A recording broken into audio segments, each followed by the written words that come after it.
ওগো আল্লাহ, আপনি তো আমার উপরে কোরআন অবতরণ করেছেন, কোরআন নাযিল করেছেন, কিন্তু এই সমস্ত মানুষগুলা কোরআনের সাথে ভালোবাসার সম্পর্ক রাখে নাই, কোরআনের আইন মানে নাই, কোরআনের আইন দিয়ে বিচার করে নাই, কোরআন দিয়া নিজের পরিবার চালাই নাই, কোরআন দিয়ে নিজের সমাজ চালাই নাই, কোরআন দিয়ে তারা নিজেদের দেশ গঠন করে নাই, চালাই নাই।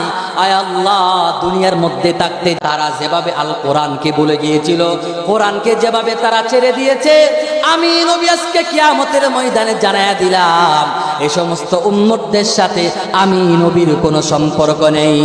নাউজুবিল্লাহ বলে চিন্তা করতে পারেন নাকি আপনারা, যেই নবীর সুপারিশ ছাড়া আল্লাহ রাব্বুল আলামিন কিয়ামতের ময়দানে বিচার পর্যন্ত শুরু করবেন না, সেই নবী যদি বলে এদের সাথে আমার কোনো সম্পর্ক নেই, তাহলে কি বাঁচার কোনো উপায় থাকবে নাকি? বাঁচার কোনো উপায় থাকবে না। তো নবীজি সম্পর্ক ছেড়ে দিবেন তা না, কোরআন যিনি নাজিল করেছেন তিনি কে? আল্লাহ রাব্বুল আলামিন সূরাতুত তাহা, কোরআনে কারীমের 20 নম্বর সূরা, সূরাতুত তাহার 124 নম্বর আয়াতের মধ্যে রব্বুল আলামিন জানায়া দিয়েছেন, ওয়া মান আ'রাদা আন যিকরি ফাইন্না লাহু মাঈশাতান দানকা। আল্লাহু আকবার বলেন। ও মুসলমান ইমানদার, আল্লাহ রাব্বুল আলামিন বলছেন, হে দুনিয়ার মানুষ, ভালো করে কান কাড়া করে শুনো, যারা দুনিয়ার মধ্যে কোরআন থেকে দূরে সরে যাবে বা কোরআনকে দূরে সরায় দিবে, কোরআনের সাথে ভালোবাসার সম্পর্ক রাখবে না, মুহাব্বত রাখবে না, আল্লাহ রাব্বুল আলামিন বলছেন আল্লাহ তাআলা তাদেরকে ফাইন্না লাহু মাঈশাতান দানকা, আল্লাহ তাআলা তাদেরকে মাঈশাতান দানকা দিবেন। এখন আপনারা বলতে পারেন, ভাই আমরা তো মাঈশাতান দানকা মানে বুঝলাম না। আসেন, তাফসীরের কিতাবের মধ্যে মাঈশাতান দানকার দুইটা তাফসীর করেছেন। কয়টা? জোরে আওয়াজ দিয়ে বলেন কয়টা? আওয়াজ একটু ছোট হয়ে গেছে, আমি আপনাদেরকে বলতে চাই, আপনারা কি ভয়ে আছেন নাকি?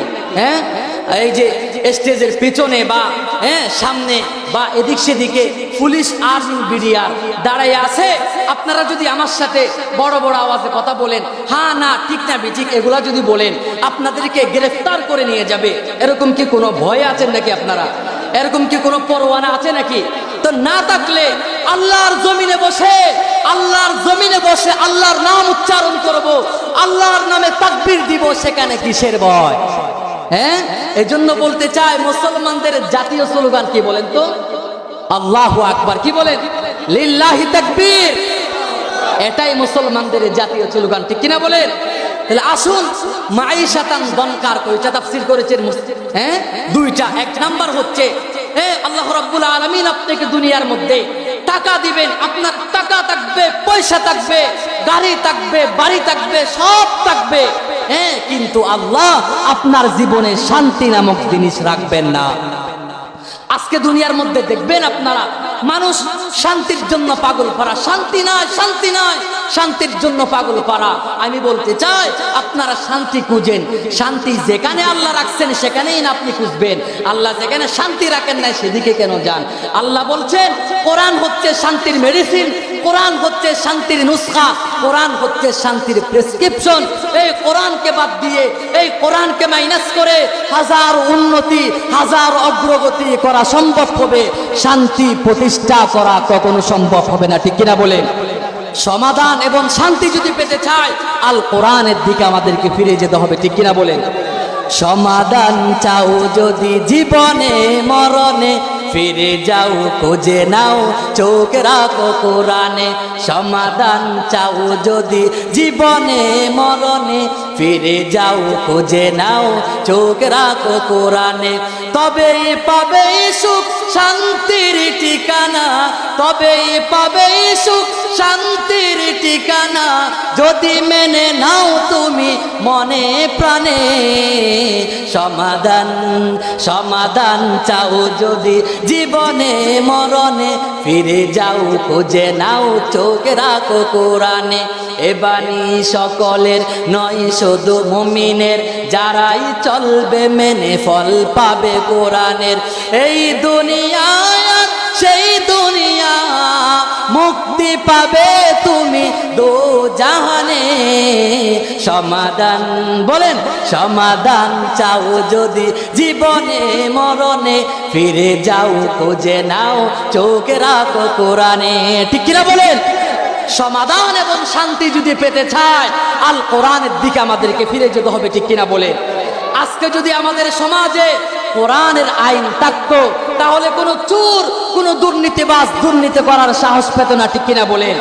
আজকে যদি কোরআন দিয়ে একটা চুরির বিচার করা হতো তাহলে কোনো চোর চুরি করার সাহস পেত না। আজকে যদি আল কোরআন দিয়ে একটা দর্শনের বিচার করা হতো কোনো দর্শক আর দর্শন করার সাহস পেত না। ঠিক কিনা বলেন? আমরা আশা রাখতে পারি এদেশের আকাশে একদিন কালিমার পতাকা উড়বে। আমরা আশা রাখতে পারি আমেরিকার ওয়াশিংটনে কালিমার পতাকা উড়বে। ঠিক কিনা বলেন? দিল্লির আকাশে একদিন ইনশাআল্লাহ কালিমার পতাকা উড়বে। ঠিক কিনা বলেন? আমরা আশা রাখতে পারি কি পারি না? কোন একদিন এদেশের আকাশে কালিমার পতাকা উড়বে, সেদিন সবাই খোদাই বিধান পে দুঃখ বেদনা বলবে। ঠিক কিনা বলেন?